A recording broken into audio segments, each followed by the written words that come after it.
Welcome back. In economic news, Colin Coleman and others say South Africa is at a crossroads and it needs to take the road that leads to inclusive and dynamic growth. Coleman is a partner at Goldman Sachs, co-chair of the Yes Employment Service and a board member at Foschini Group. He authored that opinion piece published today and he joins us now. Mr. Coleman, thank you very much for being with us. So I was following on social media something of a debate around this opinion piece. Some critical saying we've heard it all before. The cliches, the fork in the road, dynamic, inclusive growth. Others saying that there are some specific proposals here. My question to you is what's new, or it doesn't have to be new, but what is specific and what can really help South Africa that does seem to be stuck in economic malaise? My co-authors, Nuriel Rabini from New York University and Pramal Dhawan from PIMCO and myself, wrote this piece because South Africa is facing unprecedented unemployment levels, 12 million people unemployed, and we have a crisis of growth. That crisis of growth is a decade of growth below population growth. So we need to up our performance and review what economic policy is going to drive us to be able to resolve these structural problems.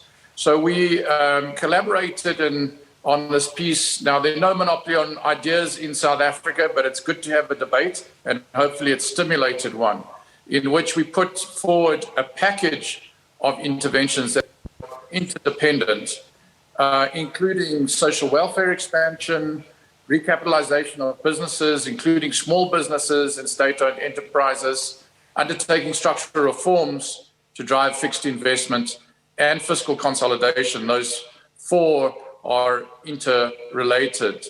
And so what we are trying to do is help to get the engines of growth in South Africa to be kickstarted in such a manner that the rate of growth outstrips the rise in debt, meaning our fiscal consolidation will rise even if we pay social grants to targeted groups, in particular the 12 million unemployed between the ages of 18 and 59.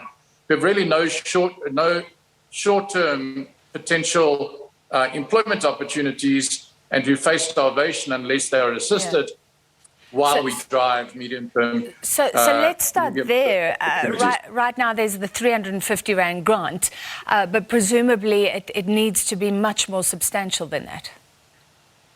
Well, what we propose is 800 Rand for twice the number of people, which should have twice the impact and to be multi-year. Remember, the 350 is a temporary grant until April next year.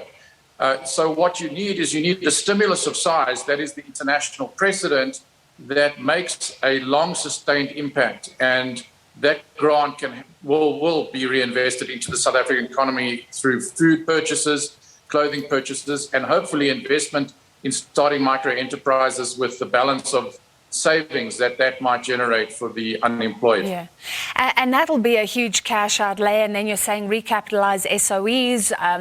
Eskom has been crying out for years, saying we need enough money just to tackle the big things like the debt or separate things out. Then you've got small businesses that you say should also be recapitalized. So this means a huge outlay, and the concern is always South Africa taking on too much debt, that we're already on this high trajectory. Do we just bite the bullet? Essentially, we have a 70% debt to GDP at this point in time, which is in line with other emerging markets. It's not out of line. The international experience to kickstart the engines of these economies has been to create the stimulus effect with a view to getting growth going, which again outstrips the rise in debt, and therefore actually you get the debt to GDP function coming down over time as growth rises. If we get to 2.5%, 3% growth rates, the confidence factor in investment in South Africa will grow. And if we don't, by the way, we sit here, the alternative, do nothing, the prospect of another insurrection in South Africa as 12 million people effectively are left to their own devices without income is, a risk that must be weighed against the risk of undertaking this program. There are no risk-free strategies. So you have to undertake your best alternative. So business people and some academics are accused of loving austerity, but you certainly can't say that about you and your colleagues.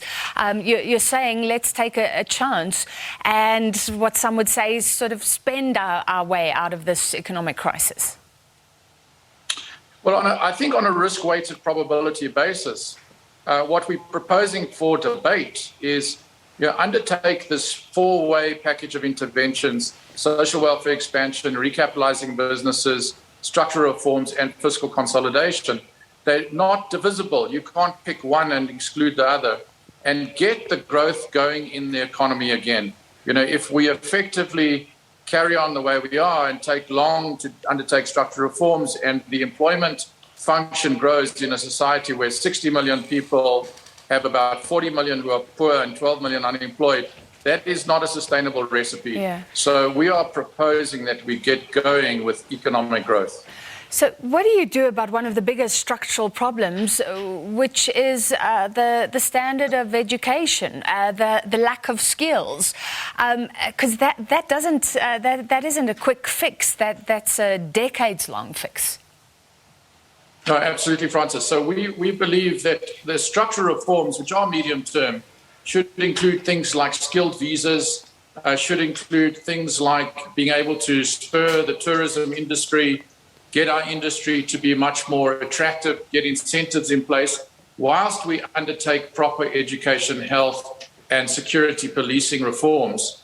That means that the public sector wage bill has to be managed in such a way as you get more people onto the front line and less people in the back room of bureaucracy out, so that we are able to invest in those people in the education and health sphere and in the policing that are on the front line.